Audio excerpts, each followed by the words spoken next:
Jo penso que hem de tenir en compte, ens hem de fer dues reflexions. Una és com es paguen les pensions si Catalunya no és independent.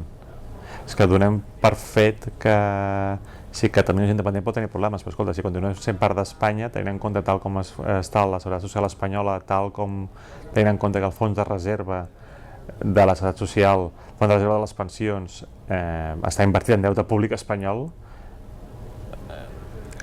diguem-ne, té alguns elements de risc importants que s'han de solucionar, i no és evident que el govern espanyol ho pugui fer perquè sempre ha sigut molt lent, incapaç, ineficient per fer reformes estructurals com és el tema de les pensions. Per tant, la primera reflexió és què passa amb les pensions si seguim formant part d'Espanya, que segurament es podran pagar, però hauran de fer algunes reformes importants. La segona és que Catalunya podria pagar-les, això sens dubte.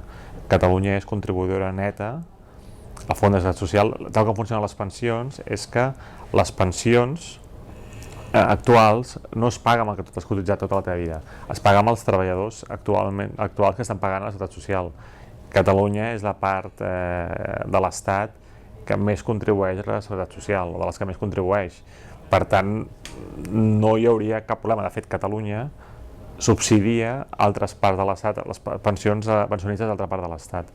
Per tant, si hi hagués un procés tranquil, harmònic, pactat, no hi hauria cap dubte de que Catalunya podria pagar les seves pensions.